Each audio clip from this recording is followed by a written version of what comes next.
سو پورې به نه رسې فتبینوا اول به د دې خبرې تحقیق کوي چې دا خبره د غسې دا او که نه ده او دا خبره حقیقت لري کې نه لري او دا خبره په پلانکی سړی کړي دا او کې نه ده کړي او دا عمل د پلانکی په زندگی کې راغله دی که نه دی راغلی که چیرې تا ته د هغې معلومات وسو چې د غسې سوې ده نو بیا تا ته اجازه شته چې در بله مجلس ته ورسې ځکه پیغمبر علیه الصلاة والسلام حدیث مبارک دی کفا بالمرء کذبا ان یحدث بكل ما سمع د انسان د درواغجنوالي دپاره بس یوه خبره کفایت کوي چې د قیامت په میدان کې بیا انسان په درواغجنو په کاذبینو کې راپورته کیږي او د پیغمبر علیه السلام حدیث دی الکاذب عدو الله کاذب دا د الله تعالی دشمن بلل کیږي یوه خبره د انسان د درواغو دپاره کافی ده او د قیامت په میدان کې دی په کاذبینو کې راپورته کیږي هغه خبره دا ده چې کومه خبره دی واورېدله بغیر د تحقیق یې در بله ځای رسوي بس نه د هغې تحقیق کوي نه د هغې معلومات ځان ته کوي او نه د هغې حقیقت ځان ته معلوموي نه د هغې په حقیقت ځان خبروي بس ما دلته واورېده دستي مې په مجلس کې وکړه تا دلته واورېده درستي دې هلته وکړه دلته د ټلیفون پر صفحه باندې خبره راله دستي دې پلانکي ملګري ته ورواستوله پلانکي ته دې ورواستوله دا د انسان د درواغجنوالي دپاره بس دغه یو عمل بس دی او دا انسان درواغجن دی او دا په قیامت کې درواغجنو کې راپورته کیږي او درواغجن هغه خلک دي چې هغې ته الله تعالی په خپلو دشمنانو باندې ویلي ځکه پیغمبر علیه الصلاة والسلام قول دی د پیغمبر قول زموږ عقیده دا ده چې دا د الله قول دی ځکه پیغمبر علیه السلام وایي الکاذب عدو الله ما درته ویل زموږ معاشره کې دغه یو ترتیب دی او زموږ په معاشره کې دغه یو فساد دی چې ډېر ځله د سیاسي وابستګۍ پر بنیاد چې زما لیډر پلانکی دی ډېر ځله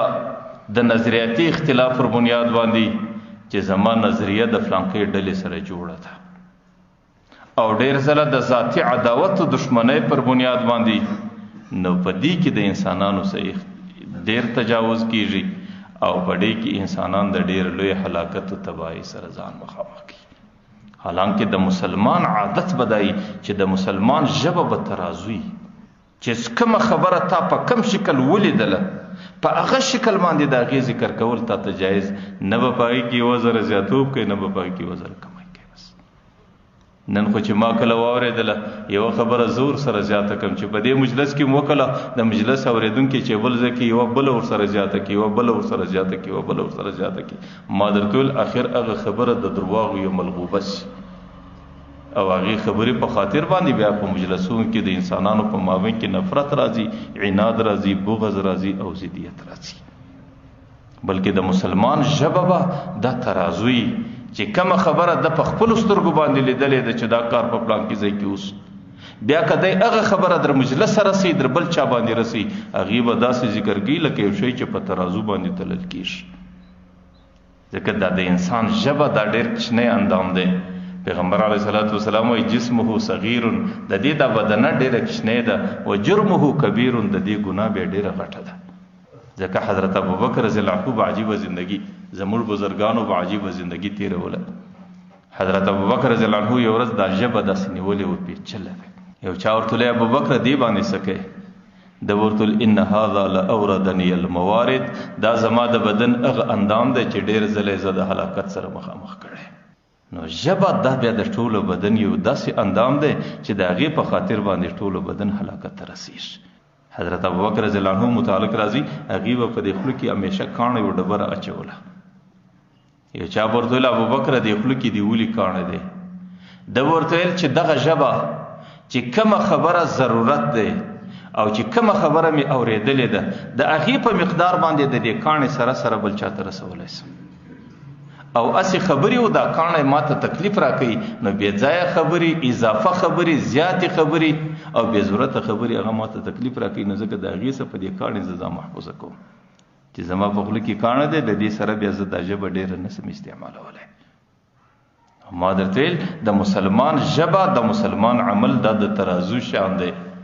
چې کومه خبره دې څنګه ولیدله په هغې الفاظو به بیانوې په هغې کې به د ځانه سړی اضافه او کمی نه کوي او بیا خاص کر د بل چا خبره چې درتا پورې راورسېده د هغې متعلق به بیا ډېر احتیاطي یو ځل به د هغې معلومات کوي چې دا خبره حقیقت لري کې نه لري او د هغې د تحقیق کولو څه وروسته بیا که چیرې ته د بل چا پورې دا خبره رسئ بیا به منوعا رسئ منوعا دا منه چې څنګه دې د هغې څه اورېدلې د په هغه شکل به یې بل چا ته کوي بیا به د ځانه څه سړی اضافه نه کړي کوي که چیرې د ځانه څه سړی اضافه کړي وکړي په دې کې سړی د ډېرې لوی ګناهګارۍ سره مخامخ کېږي او هغې خبره که د دین خبره ده د دین په خبره کې به هم سړی احتیاط کوي چې در بل چا پورې رسي او که د دنیا خبره ده او که د مجلس د اورېدلي خبره ده د دې ټولو متعلق د قرآن فیصله دا ده فتبینو د دې به تحقیق و تلاش کوي بیا به بل چا ته رسئ زموږ محدثینو به په حدیثو کې عجیب احتیاط کوي چې کومه خبره به د دوی پورې لږ په خبره کې به د دوی سوچ و فکر د شک پر بنیاد باندې دی نو بیا به د هغې خبرې سره مکمل ځان کاته بیا هغه خبرې ته نه نږدې کېدل